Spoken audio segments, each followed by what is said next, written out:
Hello and welcome to the Our Giant Leap podcast presented by the Space Generation Advisory Council. Our Giant Leap discusses diversity, equity, and inclusion issues within the global aerospace industry. My name is Laura. And my name is Kushi, and we are your hosts for today's podcast.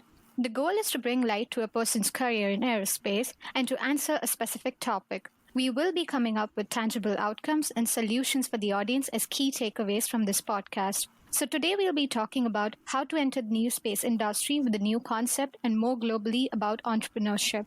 This episode features a deep interview with Irene Selvanathan, the CEO and founder of Neurospace.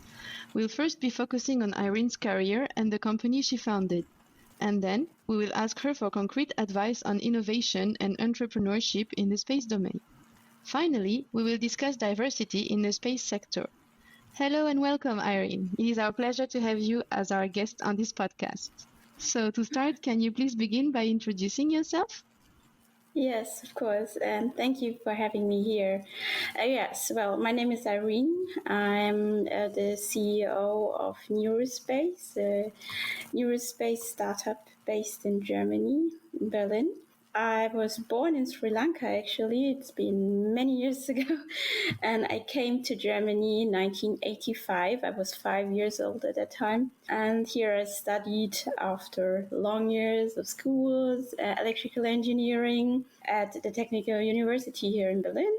And then worked for a semiconductor institute, working on gallium nitride technology, which was based on space. I was a space enthusiast. I loved everything about space. Read a lot of comics and also all the classical, all these science fiction books and everything about this. So I wanted to work for space all my life.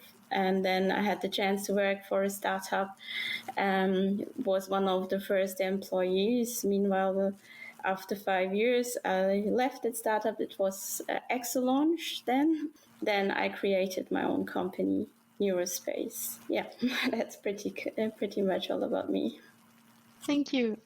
Yeah, that's very interesting. You have an interesting cursus. And so now, as you said, you founded your own company. You're the CEO and founder of Neurospace. So can you tell us a bit more about it? Yes, so Neurospace was started in 2020. And up to then, I worked still for Exolaunch and then worked on a topic for neural network-based tracking system, which was deviceless and so on. But this was not actually fitting in that in these companies, and so I also was, after 5 years working there, I had the chance to change to an aviation company, which was quite interesting for me as well. So I asked my boss if they are fine with it that I take the topic and start an own company and just try it out. So I did it while I was working full-time in this aviation company. Then everyone agreed it was nice. I still get supported by all of them. But yes, so after a year, and I was starting a company directly during Corona, and we didn't know at that time, it was 2020, what will come out of this. So it was really, really exhausting. And it's always like how to raise the money, and everyone had other problems during Corona. And I had the luck finding an investor, and I had the chance to getting back some of these engineers I was working before with. And so we sat there and we wanted to do a new topic because we were all experienced in hardware and software, and we wanted to do real space hardware. And the idea came up with building a rover for the moon. And this was quite tough because you can't just start up something like building a hardware. You need to find a business and the idea of a business behind all these things. And so we created, and we just looked up the market, and we needed to find something which fits into a business idea and also is capable of standards and things. So we have compared it to CubeSats, then found out that why not taking the idea of the CubeSat itself and trying to build a rover on the basis of a CubeSat. So that's why we end up with our current model of our rover, which is based on a CubeSat. And I think the idea worked out, and now we have great interest in all these things from all over.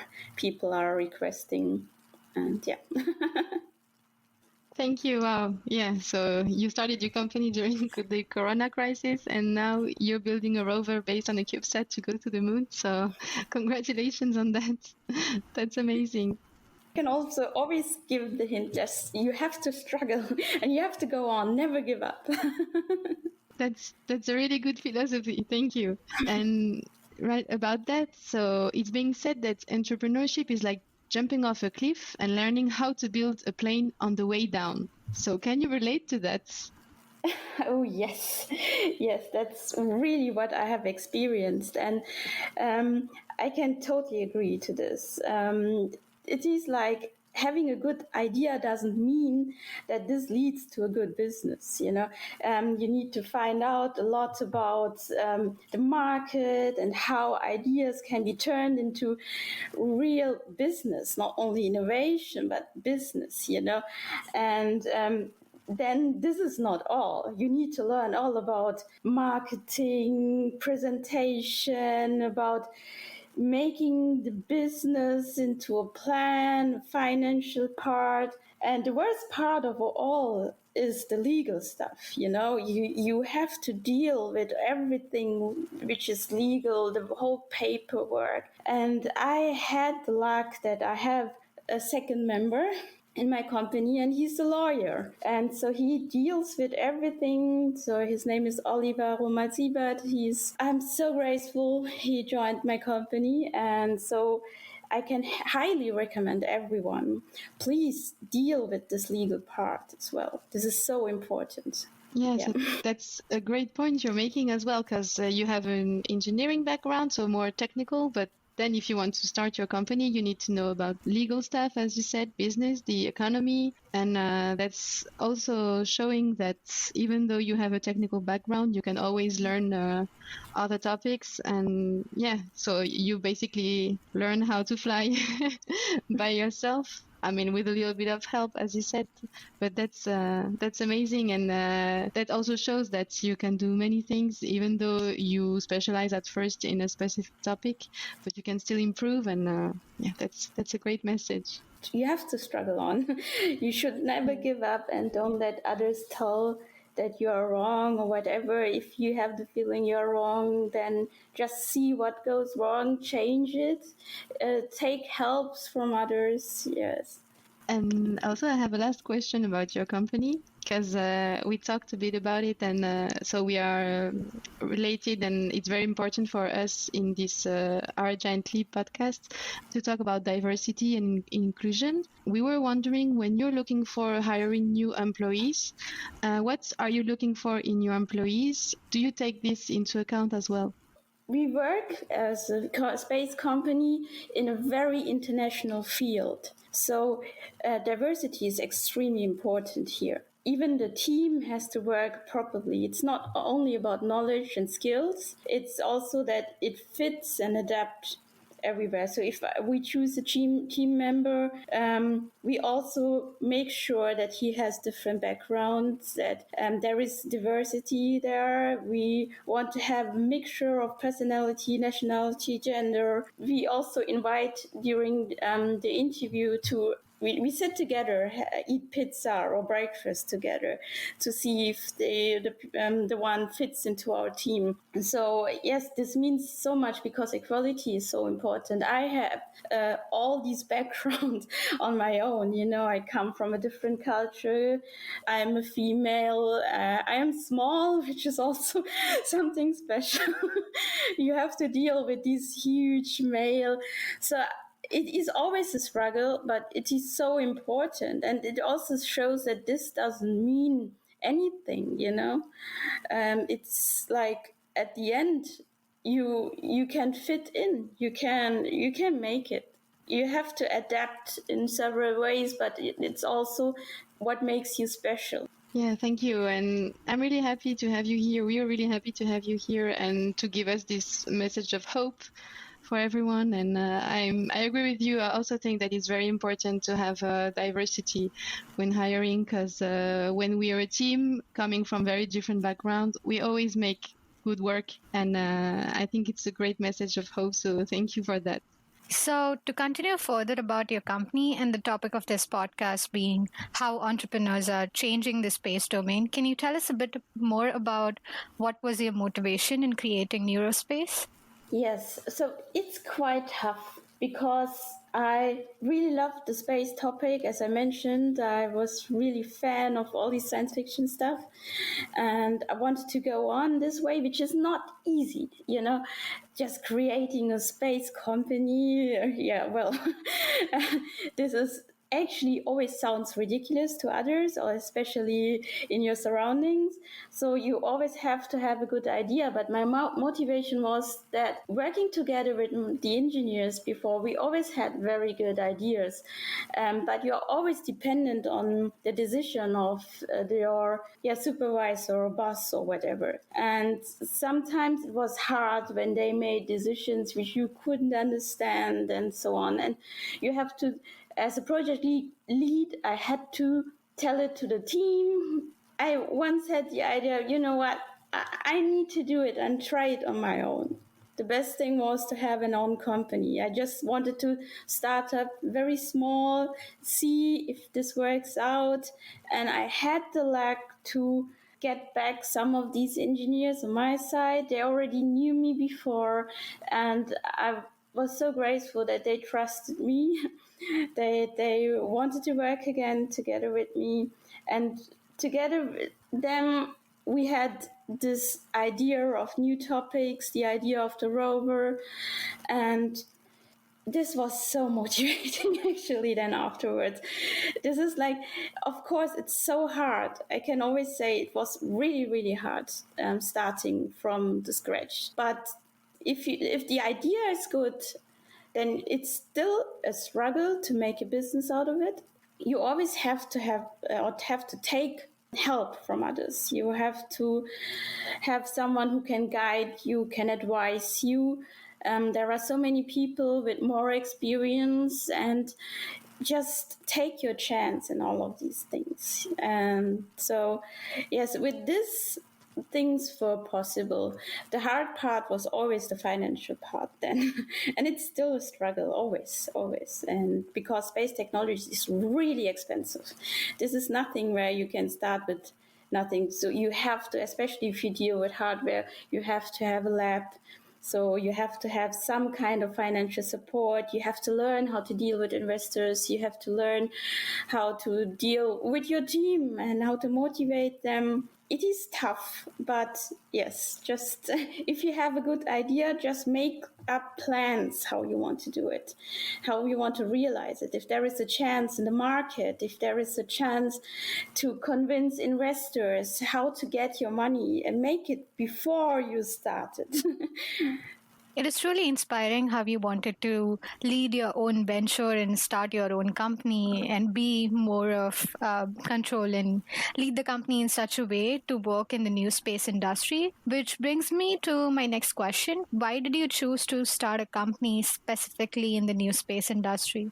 Yes, this is really a good question, because this really shows how the world has changed meanwhile, because New Space is so special because it was game changing.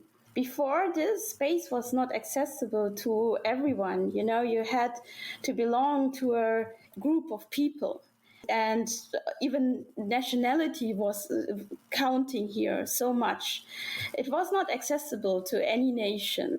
Yet only a few nations were capable of having space industry. With New Space, things have changed. The whole industry has changed because it allowed even students to work on and put hands on stuff. It was accessible because our space was accessible to everyone, because it was affordable now, and it showed that space in industry does not need to be that complicated. As a student, you now had a chance even to launch stuff. You launch your own devices before you have even ended your studies, and this is so special.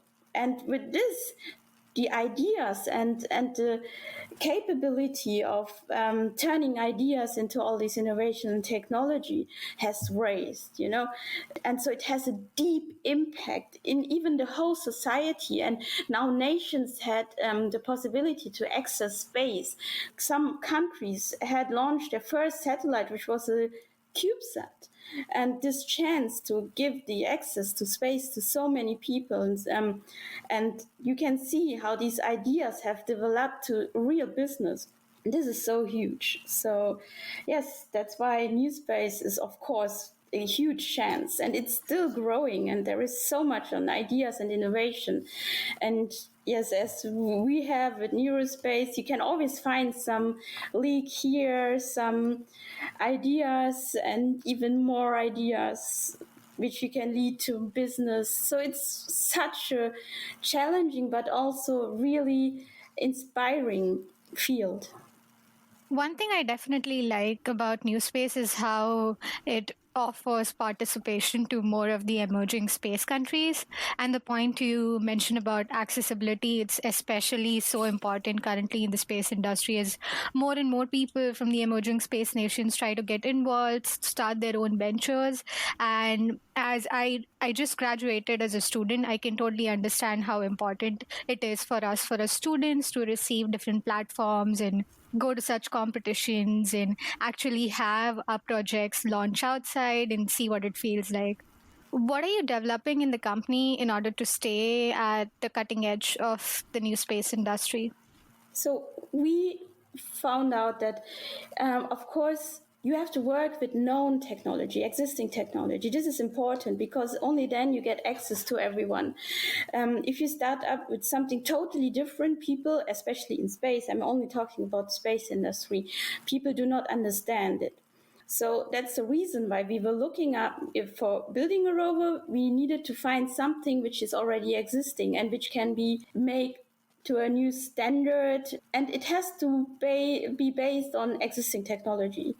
So CubeSats were something which is now becoming a really renowned technology. It's real science now. It's not no more a kind of, student platform. It's really turning ideas into innovation, which is always very, very important. And so we decided to take this as a basis for our rover technology. And with this, even other universities came up to us like, oh, we saw your rover, and it's really interesting for us because we can use our existing technology. We can turn our CubeSat payloads into rover payloads. And this was something which was very important to us, that it is accessible for everyone. This is one of the most important things that we did, was using existing technology. Yep, that's really interesting because I believe that building rovers right now, especially considering that we are the lunar generation at the moment, it's really interesting to be on the top of the technology. And I know that you mentioned about facing certain troubles while creating Neurospace because of the pandemic. So the next question I would like to ask is, what advice would you give to yourself if you were to create Neurospace again? Oh, well, yeah. This is also very tough thinking about this question. I think I would advise myself, don't do it. But then on the other hand, no, it was, I think the first thing which come up to my mind is do everything different. Don't do this, don't do that. But on the other hand, if I wouldn't have gone that way, I wouldn't be here. So of course, I would guide myself to deal with all the paperwork before. Dealing with business is always quite tough, and also dealing with people and how to present myself in front of people. This is something which is really important, because when you are different, people have to cope with this.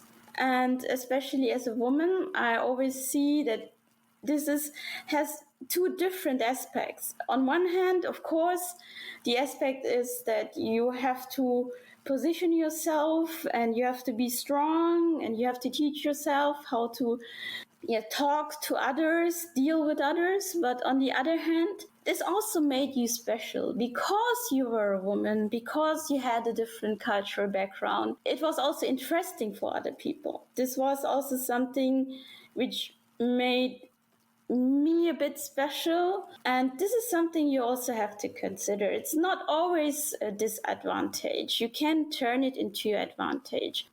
I'm definitely taking some notes as I try to understand how I can develop a successful space venture like you did. Our listeners from all over the world and also maybe from SJC are usually young professionals or students. So we would like to ask you some questions about studies and what you learned during your studies to see how we can maybe someday try to be like you. So first, if you had any piece of advice, what could you give to students as advice, or young professionals, to students that are looking to enter the aerospace industry? Okay, so first of all, you have to be clear about your own skills and what you want to do. And if you have an idea of the direction, for example, you want to become a system engineer or electrical engineer in this field, a year before graduation, or even if you have graduation, just look at all these vacancies and see what's been required. For example, really point out the skills, the software which is needed, which is required, and learn it. You have to be outstanding in some cases. So when you see the vacancies, to start before you finish your studies already, to find out what's been required for your job which you desire to become. Just look up for what's been needed and learn all these skills, learn the software, try to teach it your own, and if you can do any certificates, just do it. This is a great advice I can do, because actually, and this is even said to me, they mostly, especially space agencies, look up for certificates, look up for the skills you have. For me, as a small startup, I invite students, I invite all these trainees and see how they are as a person. But if you want to go to the bigger companies, you have to fulfill all these requirements. I agree, but also education is also very important. And I have a question about it. So during your studies, how did your formal education help you to build a skill set for entrepreneurship? Did you learn everything by yourself after your studies, or did your education help? While I was learning or studying, I was quite insecure, and as a female, I was always feel a bit intimidated and felt a bit, did not have much self-confidence. So I was always thinking I'm not capable of doing all these hard stuff like physics and maths and so on. But during studies, I learned it's all about myself. If I want to pass that exam, I have to sit down and learn. And sometimes, even when I was failing, it's devastating, it's hard, and sometimes it makes you cry, but then you have to wipe away the tears. You have to be tough and go on. And then you really realize and feel that you can do it. You can learn everything.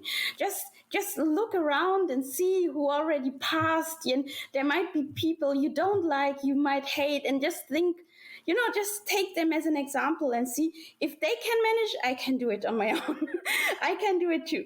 So it's all about yourself. You have to learn it. And then I did and managed all these mathematical physics stuff and so on. And then I knew that if I want to take up any kind of leading part, I need to learn more about all these processes, how to lead stuff. And so I also went to some and took part at classes for business as well during my studies, and this helped me a bit later on. So I knew a lot about process, how business was working, quality of engineering. This is also very important.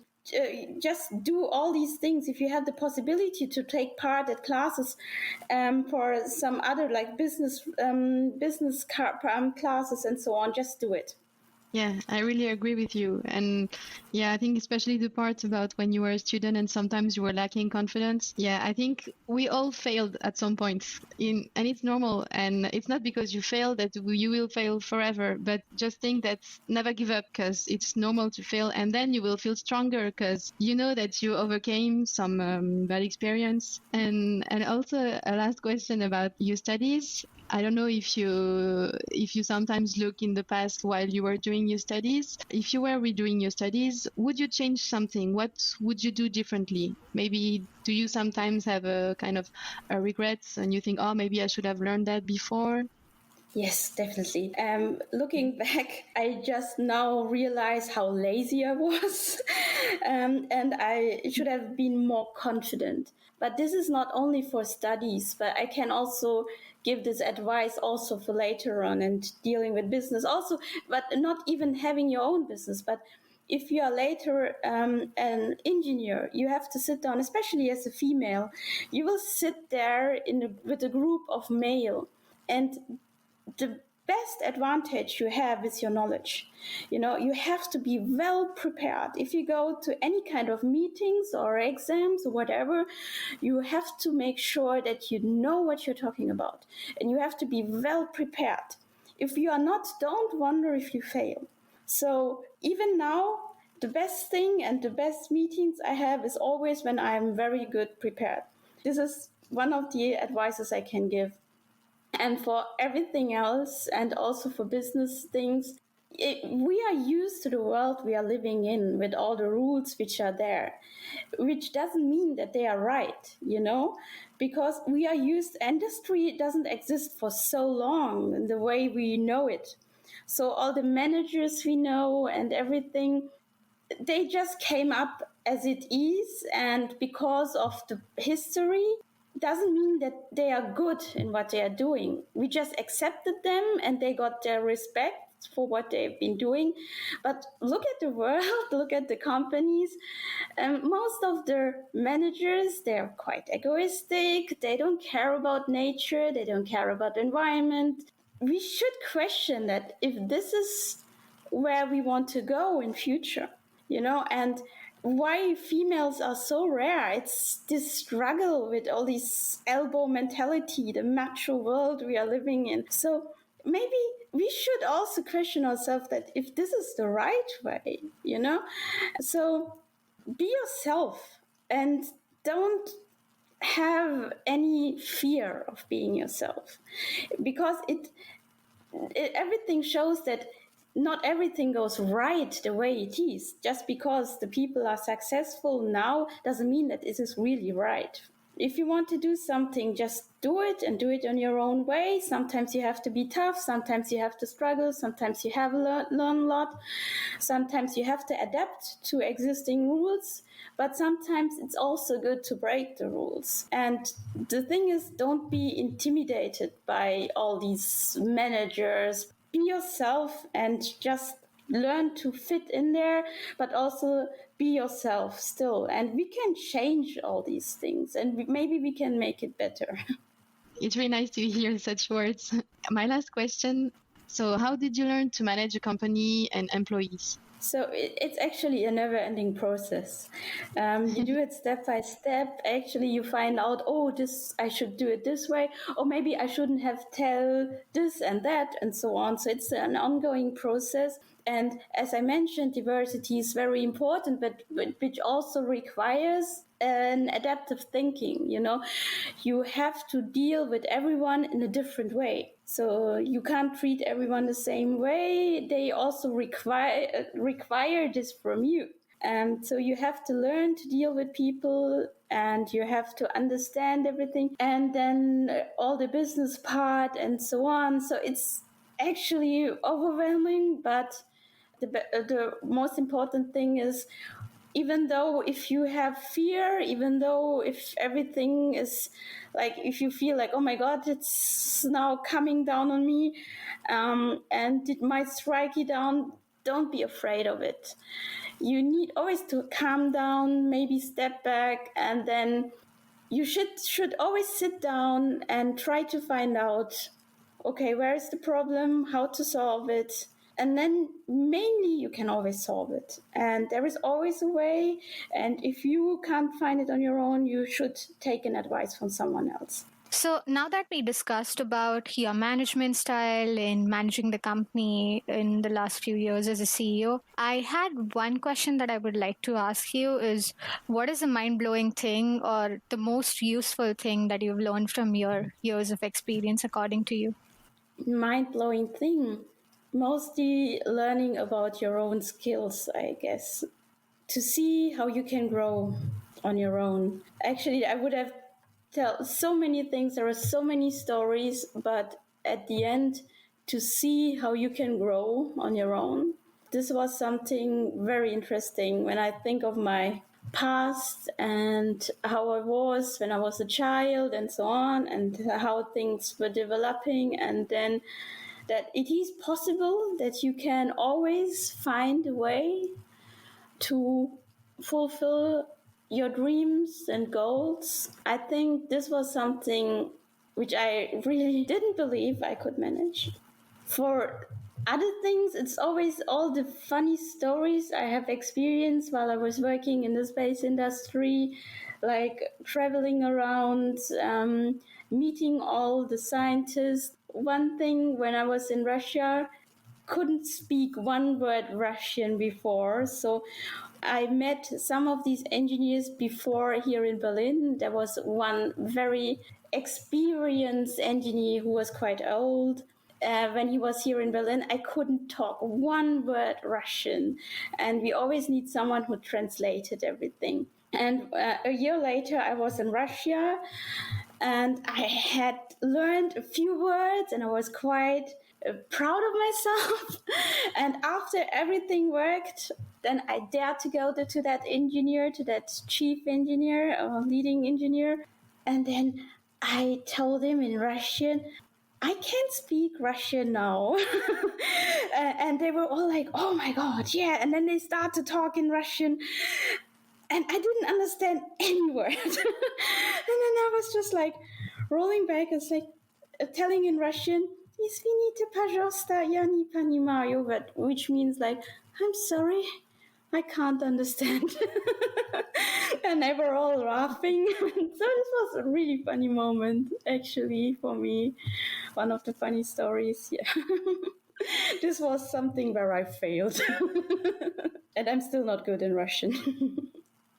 That sounds like a very fun experience. And one thing I definitely like about this space community that we are building now is how international and inclusive it is, and how we can experience different cultures, meet different people from different countries and backgrounds, and talk to them, learn about their experiences as well. The next question that I wanted to ask, since we reflected quite a bit on your past, is 3 words that describe you the best, and where do these come from? First one is loyalty, which is important to me. I'm quite honest, which is not always a good part in business, which I had to realize. And the third thing is actually, meanwhile, self-confidence, which I had to learn within all the years, to accept myself, to be confident in who I am and what I'm doing. And it's based on all this experience and knowledge which I have learned during all the past. And of course, the results count. And my results were, as I can say it now, quite confident, were always quite good. And so, yes, I think these 3 words would now describe me. That's an excellent answer. Thank you so much, Irene. So we're now going to have a short break and listen to our teammate Jaclyn for the fun fact segment.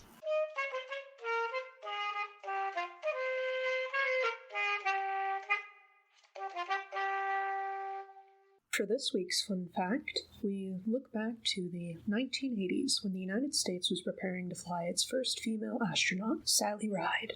In preparation for her launch, Dr. Ride was approached by NASA engineers concerning her potential feminine hygiene needs. In an interview, Dr. Ride recalled, they asked, "Would 100 tampons be enough?" Remember, this was for a week-long mission. For those who lack the experience or the proper hardware, 100 tampons for a 7-day trip is ridiculous. Far too many. Thus, Dr. Ride replied, I'll be fine. That's more than enough. In the decades since the 1980s, space agencies around the world have gotten a lot more experience flying female astronauts. As a result, people aren't asked such wild questions. As we continue on into the future with the potential Artemis missions, the female presence in space will only continue to grow, and hopefully no astronaut will have to ask if 100 tampons is enough for 7 days. And we're back. As our podcast is related to diversity and inclusion, and as you also talked about making Neurospace because of the accessibility issues that you saw around yourself, my next question was, what can the space industry do to make itself more accessible? So what I always experience is that it helped a lot that the students have the access now because technology got more affordable. I think it's all about chances and the opportunities. For example, we are dealing with moon technology, and it's quite hard because launches to the moon are far away still. But the more people work on these things, so we have the micro launchers now who can access the LEO orbit due to all their CubeSats. I think these things are important. The more people and diverse people are allowed to work on it, the more diversity of ideas are there. And this makes it accessible to even more people, to more nations, more knowledge even. And I think this is important here. I truly agree with you. So I know that you faced a lot of problems while being a female CEO and leading the company. So would you have any advice for young women willing to start their own business? Any kind of struggles or troubles they should look out for, how they can prepare themselves? Yes. So first of all, as we know, it's been dominated by male. They want you to act in the way they do. So you have to adapt to this. You have to stick to that rule to get to a certain position. But always keep in mind, be yourself. Don't become the way they are, Always keep in mind that you want to change something. But to get there, you have to adapt to these rules. You have to stick to that rules. Otherwise, they won't let you get so far. So yes, this is something I had to learn. That's wonderful advice. I do believe that we need to set our own examples and put things in our own way so that we can also inspire people around us and also try to be the best version of ourselves if we want to make a difference and contribute to the industry. As a student myself, I've often seen the lack of representation around me. So one question that I had for you was, do you have any advice for students from minorities studying in the STEM field? Yes, just dare it. I was also, as a child, I was also playing with different toys and stuff. And it's always like, as a girl, you always been treated as a girl. You rather play with horses and things than with cars and planes. But it doesn't mind, if you have interest in some field, just do it. And if you want to play with cars, just play it. But if you didn't have played with cars, it doesn't mean in future you are not allowed to play with cars, So if you want to, if you make a decision to go in a certain direction, just do it. Don't get intimidated by anyone.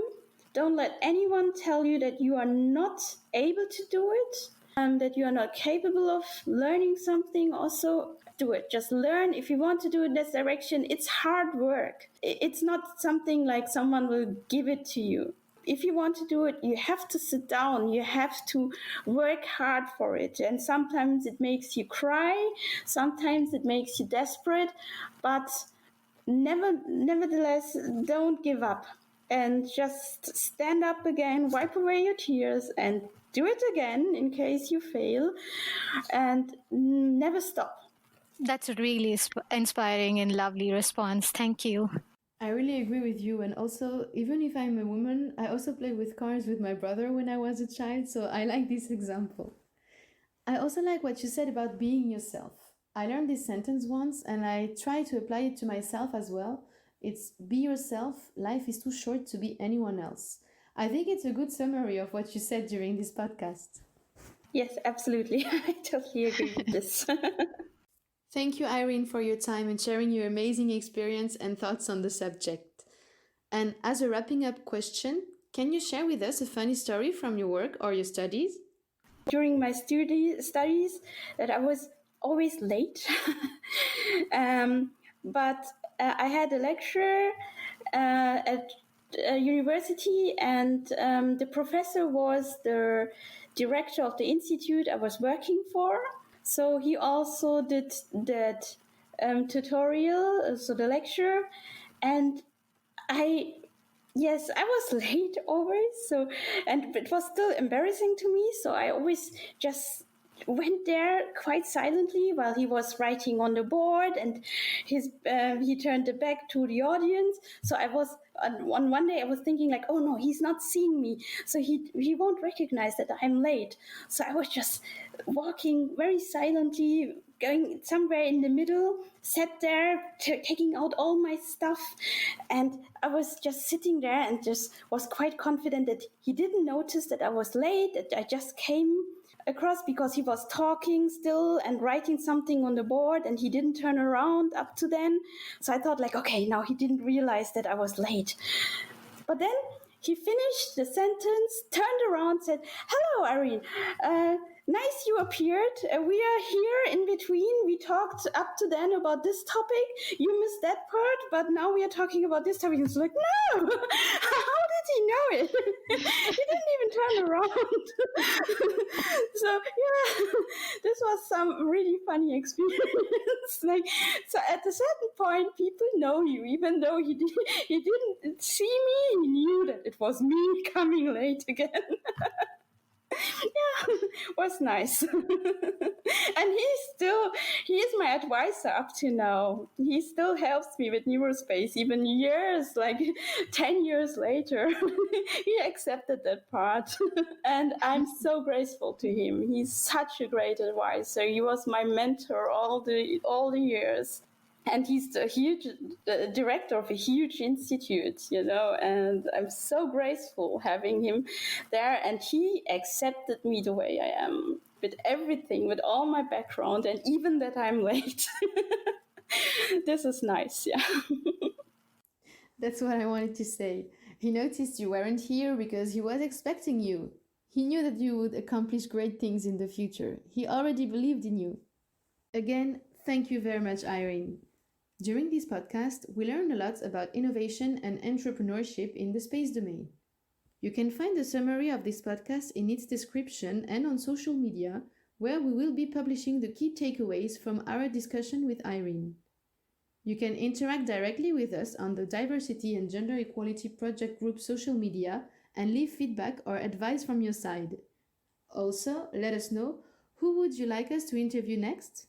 For more information and resources, please visit the Diversity and Gender Equality Project Group website as a part of the Space Generation Advisory Council. Thanks again to our amazing guests, and feel free to check out Neurospace. Thank you all for listening. We are your hosts, Laura and Kushi, signing off.